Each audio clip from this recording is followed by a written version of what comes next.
मेरे पति की मृत्यु के बाद मैं अकेली पड़ गई थी। हमारा खुद का मेडिकल स्टोर था। मेडिकल पर एक युवक काम करता था जिसका नाम सूरज था। वो बहुत ही सुंदर था। अकेलेपन के कारण मैं उससे बात करने लगी। धीरे धीरे हमारी पहचान बढ़ी और अच्छी दोस्ती हो गई। एक दिन वह मेडिकल की चाबी लेने घर आया। उस समय घर में कोई नहीं था। मैं नहाकर बाथरूम से बाहर निकल रही थी, तौलिया लपेटे हुए, और उसी वक्त सूरज घर में आया। उसने मुझे देखा और नमस्ते दोस्ती, मेरा नाम नंदिनी है।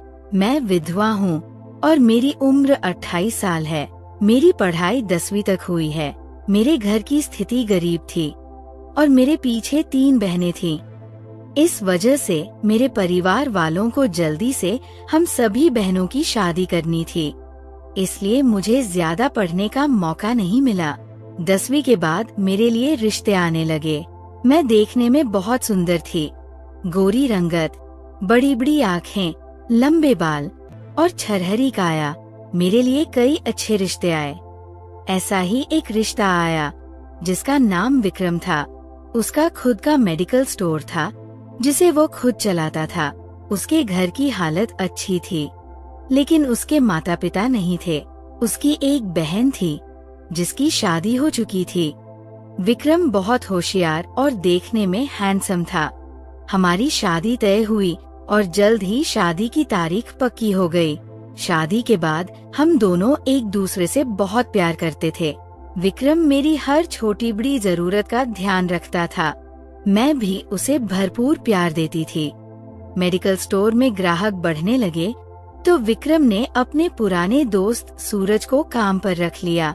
सूरज भी बहुत सुंदर और ईमानदार था। उसकी आर्थिक स्थिति थोड़ी कमजोर थी, लेकिन वह मेहनत से काम करता था। जब भी हम कहीं घूमने जाते या बाहर होते, सूरज मेडिकल को संभालता।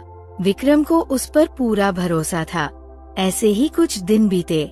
हमारी शादी को लगभग 1 साल हो गया था। एक दिन विक्रम और सूरज दवाइयाँ लेने मुंबई गए। उस दिन बहुत अंधेरा था और बारिश हो रही थी। उसी दौरान उनकी कार का एक्सीडेंट हो गया। मेरे पति गाड़ी चला रहे थे, इसलिए उनके सिर में बहुत गंभीर चोट लगी। सूरज उनके साथ ही था। उन्हें अस्पताल में भर्ती कराया गया। 5-6 दिन बाद मेरे पति की मृत्यु हो गई क्योंकि उनके सिर में बहुत गंभीर चोट थी। हमारा कोई बच्चा नहीं था। मैं नंदिनी क्या करूं? कुछ समझ नहीं आ रहा था। मैं पूरी तरह टूट चुकी थी। मेरे पति की मृत्यु के बाद मैं 2-3 महीने के लिए गांव चली गई। मेरे माता पिता मुझे गांव ले गए थे। उन्होंने मुझे बहुत समझाने की कोशिश की। मेरे पास कोई सहारा नहीं था, इसलिए क्या करना है कुछ समझ नहीं आ रहा था। 3 महीने तक मेरे पति का दोस्त सूरज मेडिकल की दुकान चलाता रहा। फिर मैंने ससुराल लौटने का फैसला किया। माँ बाप मुझे ससुराल छोड़ने आए। ससुराल आने के बाद सूरज ने मुझसे मुलाकात की। उसने पिछले 3 महीनों का पूरा हिसाब मुझे दिया। मुझे उस पर भरोसा था। उसने मिले हुए सारे पैसे मुझे दे दिए। मैंने उसका बहुत धन्यवाद किया। मेरी पढ़ाई ज्यादा नहीं हुई थी, इसलिए मुझे मेडिकल का व्यवसाय कुछ समझ नहीं आता था। मैंने सूरज से कहा, अब से तुम्हें पूरी मेडिकल संभालनी होगी। मैं तुम्हारा वेतन भी बढ़ा दूंगी। मुझे इससे कुछ भी समझ नहीं आता। मेडिकल के पीछे ही मेरा घर था। मैं घर में अकेली रहती थी। घर में बड़ा टीवी था। मैं उस टीवी पर हमेशा कुछ न कुछ देखती रहती थी। कभी खाना खाती, कभी नहीं। हमेशा अकेले रहने के कारण मुझे ऐसा लगने लगा था कि पति के साथ बिताया हर पल, उनका मुझ पर किया गया प्यार बार बार याद आता था। मुझे रात भर नींद नहीं आती थी। मैं हमेशा पति के बारे में ही सोचती रहती थी। मैं सचमुच पागलों की तरह बर्ताव करने लगी थी। सूरज रोज शाम को घर आता था और पूरे दिन का हिसाब किताब बताता था। वह मेडिकल की चाबी देकर जाता था। अगर कोई दवाई मंगवानी होती तो वो खुद ऑनलाइन मंगवा लेता। धीरे धीरे ऐसे ही दिन बीतने लगे। मैं बहुत बोर होने लगी। सूरज से थोड़ी बात कर लेती तो मन थोड़ा हल्का हो जाता। इसलिए एक दिन मैंने तय किया कि मैं घर में अकेली रहती हूँ तो क्यों न सूरज के साथ मेडिकल में जाकर थोड़ी बातें करूँ और थोड़ी मदद भी करूँ, क्योंकि अकेले उस पर बहुत काम का बोझ था। अगले दिन से मैं मेडिकल में जाकर बैठने लगी।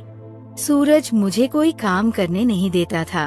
वह कहता था, आप मालकिन हैं, आप बस बैठिए, चिंता मत कीजिए, मैं सब देख लूँगा। मैं जाती, उससे बातें करती। धीरे धीरे हमारी बातें बढ़ने लगी, हमारी नजरें मिलने लगी। सूरज भी मुझसे प्यार से बातें करता था।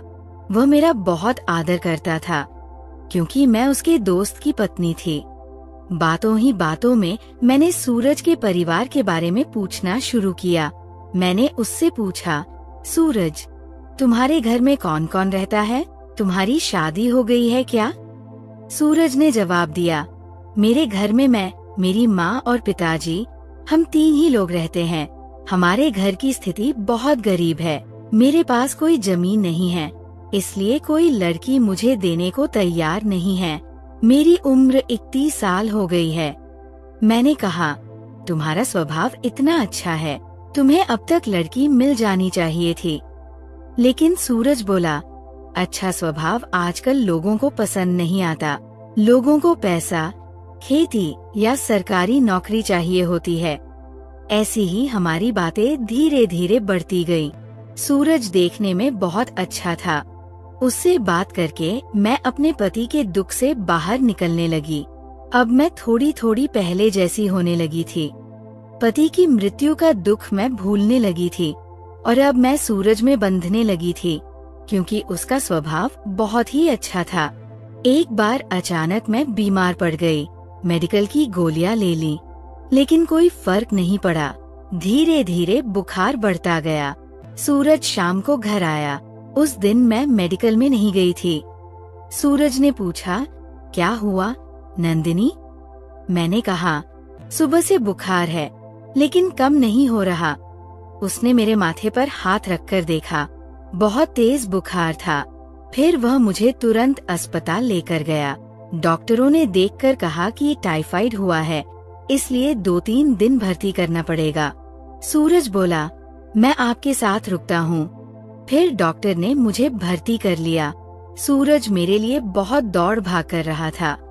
मेडिकल से दवाइयाँ लाना, मेरे लिए चाय खाने का इंतजाम करना, सब कुछ वह कर रहा था। 3 दिन वह मेरे साथ ही रात भर रहा। घर पर भी उसका जाना नहीं हुआ। उसने बस घर पर संदेश भेजा था कि हमारी मालकिन बीमार है, इसलिए मैं अस्पताल में हूँ। रात भर वो मेरे पास था। उसने मेरी बहुत देखभाल की। उसकी इस देखभाल से मुझे उसके लिए एक अलग सा अपनापन महसूस होने लगा। उसके लिए आकर्षण बनने लगा था। 3 दिन बाद डॉक्टर ने मुझे डिस्चार्ज कर दिया। सूरज मुझे घर लेकर आया। फिर भी मेरे शरीर में थोड़ी कमजोरी थी। अब सूरज अपने घर से मेरे लिए खाने का डब्बा लाकर देता था। अगले 3-4 दिन उसने मेरे लिए खाना लाया। वह बहुत अच्छा था। अब मैं पूरी तरह ठीक हो गई थी। फिर से मैं मेडिकल में उसके अधीन दवाइयाँ देने आने लगी।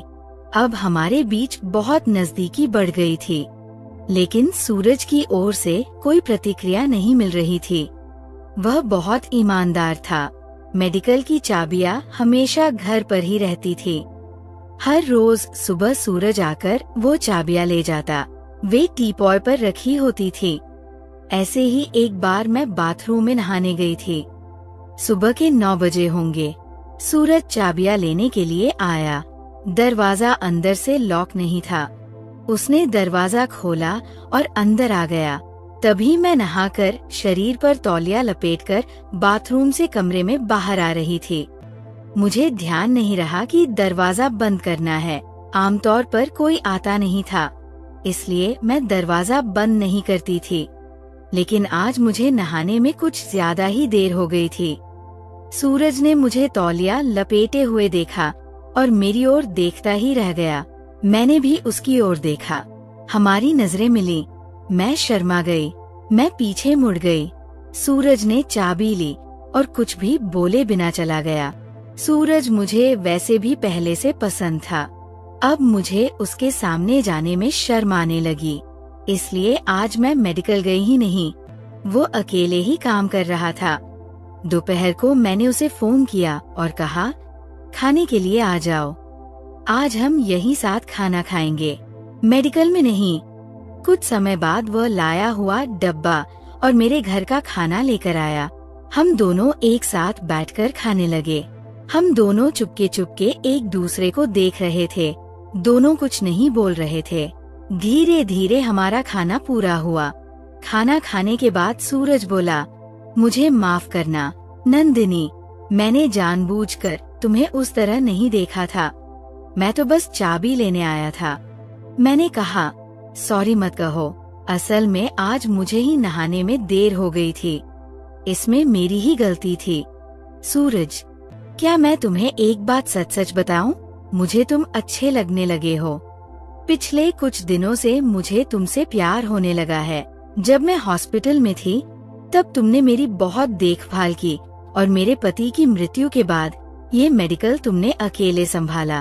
अगर तुम्हारी जगह कोई और होता तो मेडिकल के पैसों में बेईमानी कर सकता था, लेकिन तुम बहुत ईमानदार हो, मेरे पति नहीं हैं। ये जानकर कोई और होता तो मेरे साथ गलत व्यवहार कर सकता था, लेकिन तुमने ऐसा नहीं किया। मुझे तुमसे कुछ पूछना है, मुझे तुम अच्छे लगते हो, मुझे तुमसे प्यार हो गया है।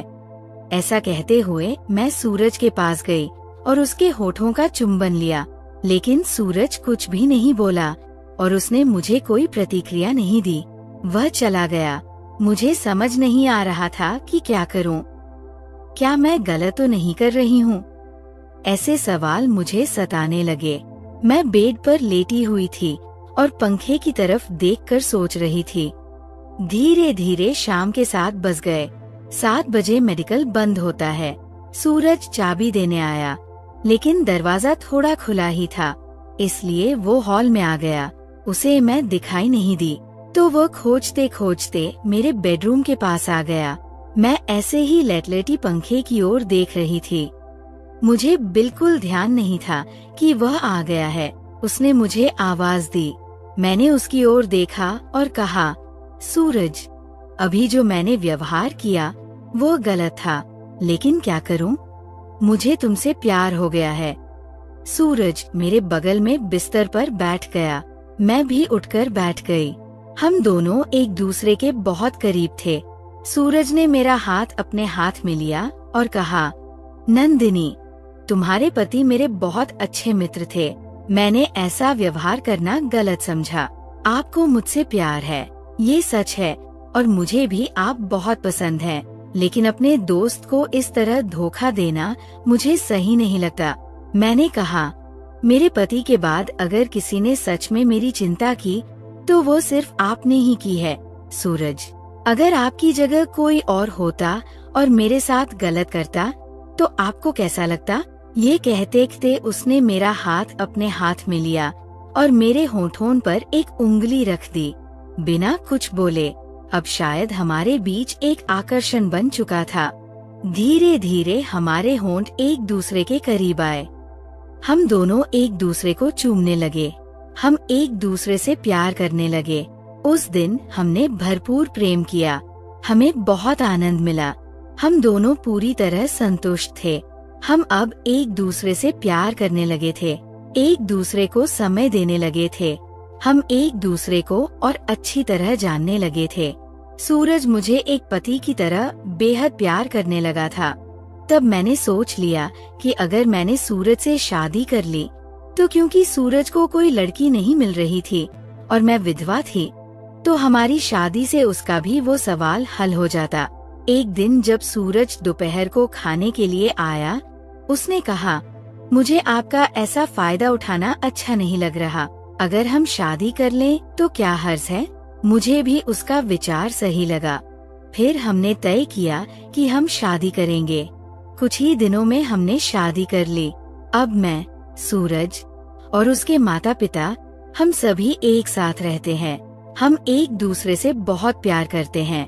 मुझे एक पति का सहारा मिला और सूरज को एक समझदार पत्नी। हम दोनों अपनी जिंदगी में बहुत खुश हैं। आपको क्या लगता है? मैंने और सूरज ने शादी की, ये सही है या गलत? कमेंट में जरूर बताइए। कभी कभी जिंदगी हमें बहुत दर्द देती है, कुछ खो जाता है, लेकिन उन्हीं दुखों से सच्चा प्यार और सच्चा साथ मिलता है। सूरज जैसे व्यक्ति पर भरोसा करना कोई गलती नहीं, बल्कि ये दूसरा मौका पाने जैसा है। प्यार सिर्फ पहली बार ही होता है, ऐसा नहीं, वह सही इंसान की वजह से फिर से होता है और तब जिंदगी भर टिकता है। अगर आपको भी प्यार में दूसरा मौका मिले तो डरिए मत, उसे स्वीकार कीजिए। दोस्तों, सूरज और मेरी यानी नंदिनी की ये प्रेम कहानी आपको कैसी लगी? अगर अच्छी लगी तो चैनल को लाइक, शेयर और सब्सक्राइब करना न